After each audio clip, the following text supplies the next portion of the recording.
اعوذ باللہ من الشیطان الرجیم، بسم اللہ الرحمن الرحیم، الحمدللہ وکفی، الصلاۃ والسلام علیک یا محمد مصطفیٰ۔ ہم گزشتہ مضمون میں گھریلو زندگی پہ بات کر رہے تھے اور بات یتیموں تک پہنچی تھی۔ عربوں میں دستور یہ تھا کہ کسی کا باپ اس کی نابالغی میں انتقال کر جاتا تو جو بھی گھر کا بڑا ہوتا اس کا سب کچھ اس کے پاس چلا جاتا، نہ بیوہ کو کچھ ملتا نہ یتیموں کو کچھ ملتا۔ جہاں اسلام نے خواتین کو ان کے حقوق دیے ہیں وہیں یتیموں کو بھی حقوق دیے ہیں۔ ایک تبدیلی یہ آئی کہ باپ کے بعد ماں بھی بچوں کی ولی ہو سکتی ہے۔ اس سے بڑے حد تک یتیموں کے آنسو پوچھ جانے چاہیے تھے، مگر اسلام کے آنے کے بعد بھی ہندوستان میں رسم و رواج وہی رہے اور یتیموں کے ساتھ بے انصافی جاری رہی، حالانکہ اسلام نے یتیموں کے حقوق واضح کر دیے تھے۔ قرآن حدیث میں سختی سے منع کیا گیا اور اسے اتنا بڑا گناہ قرار دیا کہ جو یتیم کے بال کو خرد برد کرے گا وہ قیامت کے دن قبر سے منہ سے انگارے اگلتا ہوا اٹھے گا۔ لیکن ابھی تک اس اسلامی قانون پر عمل نہیں ہو سکا۔ بعض بچے اس کی وجہ سے نقصان میں بھی رہتے ہیں۔ چچا وغیرہ نے ان کی پرورش کے نام پر ان کی جائیداد پہ قبضے کر لیے ہیں اور وہ دوسروں کی روٹیوں پہ پلنے پہ مجبور ہو جاتے ہیں۔ دسیوں نام نہاد یتیم خانے کھلے ہوئے ہیں۔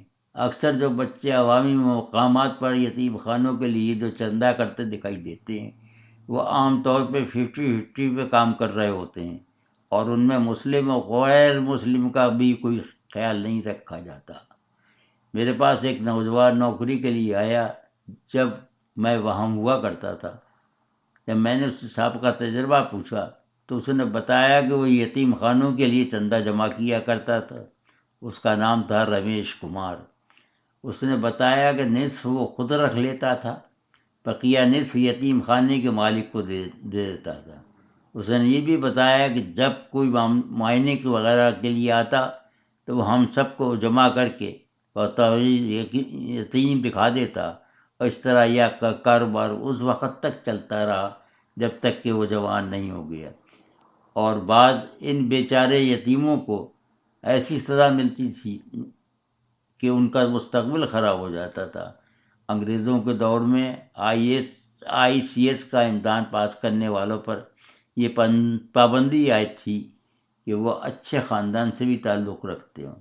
ایک صاحب کو میں جانتا ہوں کہ انہوں نے ICS کا امتحان بہت اچھے نمبروں سے پاس کر لیا، لیکن ان کی جائیداد چچا کے قبضے میں تھی۔ ان کی ابتدائی تعلیم ایک ایسے اچھے خاندان سے تعلق رکھتے تھے۔ ایک صاحب کو ایک پرائیویٹ اسکول میں ہوئی جو ایک رئیس نے فی سبیل اللہ قائم کیا ہوا تھا۔ اس میں کھانا اور رہائش وغیرہ طالب علموں کو مفت ملتی تھی۔ اس کی بنا پر اس کو ICS پاس کرنے کے باوجود ملازمت نہیں مل سکی، حالانکہ وہ بہت اچھے خاندان سے تعلق رکھتا تھا۔ آپ نے دیکھا کہ اس کا مستقل چچا کی اس حرکت کی بنا پر تباہ ہو گیا۔ اس کا سب کچھ ہوتے ہوئے جو لوگ اس کا باعث ہوئے وہ قیامت کے دن اللہ سبحانہ و تعالیٰ کو کیا منہ دکھائیں گے، جبکہ قرآن کی آیت نمبر 36 میں پہلی شرک کو منع کیا گیا ہے۔ اس کے بعد والدین سے حسن سلوک کی بات کی گئی ہے، پھر قریبی عزیزوں کی بات کی ہے۔ وہیں یتیموں کے لیے خصوصی ہدایات فرمائی ہیں کہ ان کا خاص خیال رکھو، ان کے سر پر ہاتھ پھیرو، کیونکہ ان کے سر پر ہاتھ رکھنے والا اب دنیا میں موجود نہیں ہے۔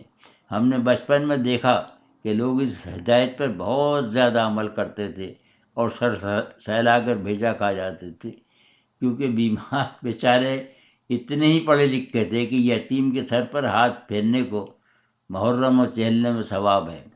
جو اس کے اصل معنی تھے ان سے وہ قطعی ناواقف تھے، جبکہ ایک حدیث یہ بھی ہے کہ جس کسی نے یتیم کی پرورش اچھی طرح کی تو قیامت کے دن وہ میرے ساتھ اس طرح کھڑا ہوگا جس طرح کہ میری شہادت کی انگلی، برابر میں دوسری انگلی کی طرف اشارہ فرمایا۔ یہ تاکید تو بہت سی احادیث اور قرآنی آیت میں موجود ہے کہ یتیموں کے مال سے دور رہو، وہ تمہیں جہنم میں لے جائے گی۔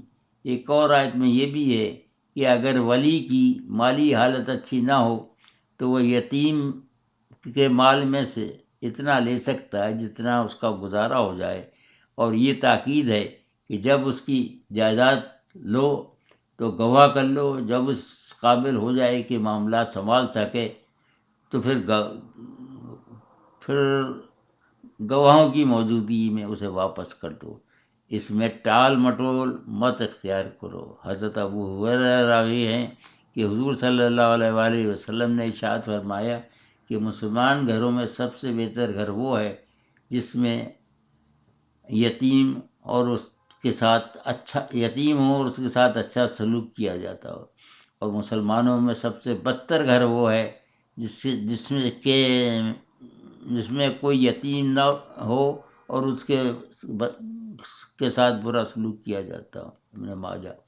ایک اور بہت طویل حدیث ہے جو کہ ابی داؤد مشکات حیات المسلمین میں آئی ہے، اس میں ماں کو بھی بہت بڑا ثواب ہے جس نے طلاق کے بعد یا بیوہ ہونے کے بعد جاہ و جمال رکھنے کے باوجود اپنی خواہش کو مارا اور بچوں کی وجہ سے شادی نہیں کی، یہاں تک کہ وہ بچے جوان ہو کر علیحدہ ہو گئے یا مر گئے۔ صدق اللہ العلی العظیم۔